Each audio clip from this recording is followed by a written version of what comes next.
had a mystery on our hands this week. The scholars in this room are the crew of the mighty ship, the Envisioneer.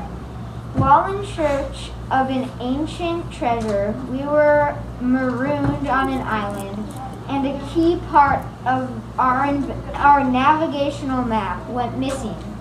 Of the entire crew, we considered 4 suspects today. You will hear the evidence collected against Dr. Smart and Shipwright Neff.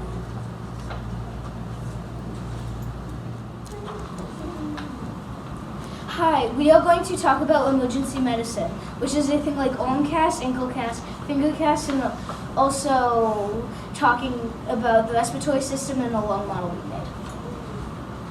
We created the lung model to study how lungs work. We took a straw and put it on a balloon hole and put it upside down in a cup with a bottom hole for the straw and put a top cover. For the emergency medicine, I will practice on doing the pheromone splint and spling and a figure of ankle split and spling caravel. I call them split. After their ship wrecked, a lot of people were injured, so the doctor had to use emergency medicine to help them. Also had their lungs collapse, so we used the lung model to get a better idea of how to help them.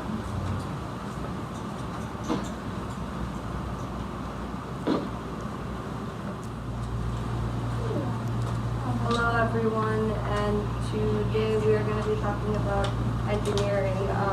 Me and our engineering team we have MBOX programming and the truss bridge for your MBOX.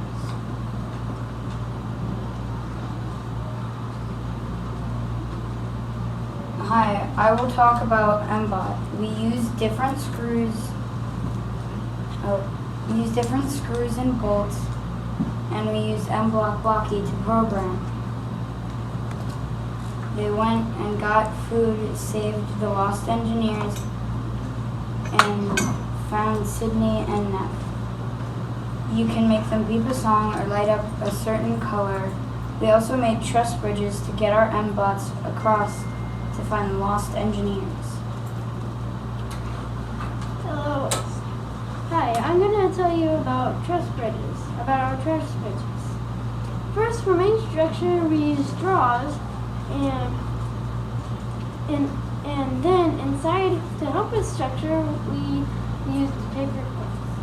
To hold it together, we used tape. Why we built the bridge is to help our MBOT to get across the floods to save First Mate Young and Shipwright Neff.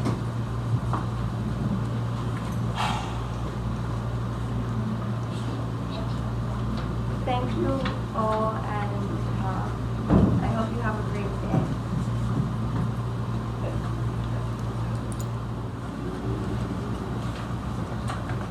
Hi, and today our group Med B from NYLF Pathways to STEM is talking about dissecting a calf heart. It was my favorite thing to do because it was so interesting and cool. Here next to me is my friend, and he's going to explain a little bit about the experience. Hi, today I'm going to tell you a little bit about what we did when we were dissecting the calf heart. First, we learned that the human heart is similar to other animal hearts. We learned that the heart has several parts, such as aorta, pulmonary artery, the left ventricle, right ventricle, and pulmonary veins. Each part has a different function to make the heart work. Dr. Smart had to dissect the calf heart in order to help all the crew members who got injured on the ship. Hi, today I'll be talking about the Malayan pit viper's venom. The venom is hemotoxic. Hemotoxic venom infects the blood. Then then it will start blood clots. It also causes tissue damage. The venom has anti-venom.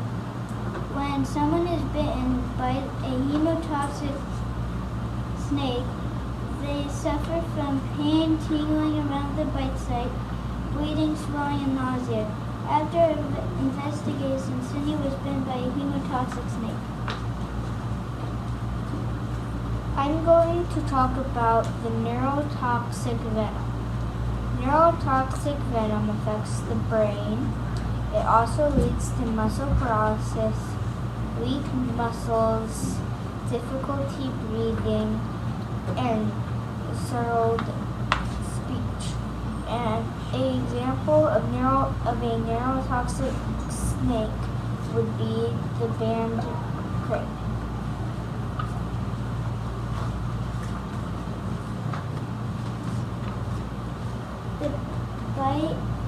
The snake bite on Cindy was swollen red. She said that it was bleeding. Cindy said the Moran pit viper had a funny flat head. The Moran pit viper was 3 feet long. When she went to Dr. Smart, she had mild dehydration and delusions. We concluded that Cindy's testimony was real. She was kidnapped by Neff, and a Moran pit viper bit her while she was trying to escape. Hi, we are the blood splatter analysis team, and let's give you some information on blood splatter analysis. The first thing we did with blood splatter analysis is drop blood from different heights to find out what part of the body the blood fell from one of our missing crewmates from our CSI activity. The heights were 12 inches, 30 inches, and 66 inches. Once they dried, we measured the size in centimeters and then rounded the measurements into millimeters and recorded them. Then the next day, we received a letter that held real blood splatters. We then measured the blood splatters and looked at ours and figured out the blood fell from about 30 inches. We then discovered that the blood belonged to shipwright Robert Neff. I hope you enjoyed our presentation. Have a nice day. Beautiful.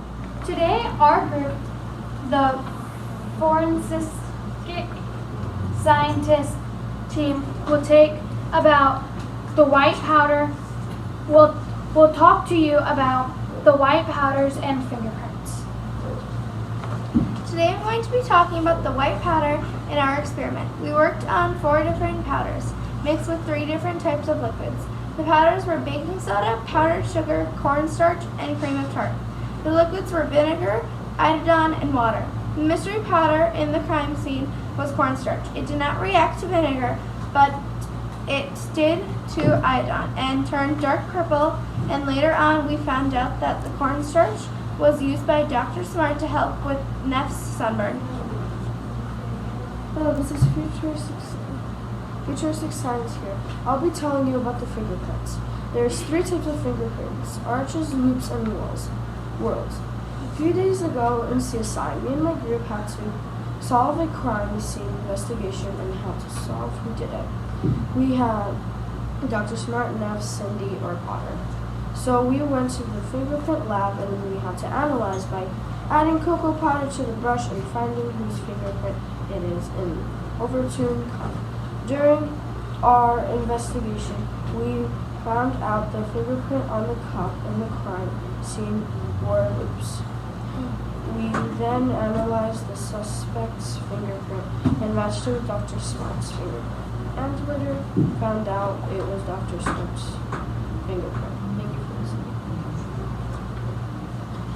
In conclusion, the white powder was identified as cornstarch, and it was used by Dr. Smart to treat shipwright Robert Neff's sunburn. When it comes to the fingerprints, they were connected to Dr. Smart from the cup that held the cornstarch for Neff. Thank you for listening to our team about Pathways to STEM.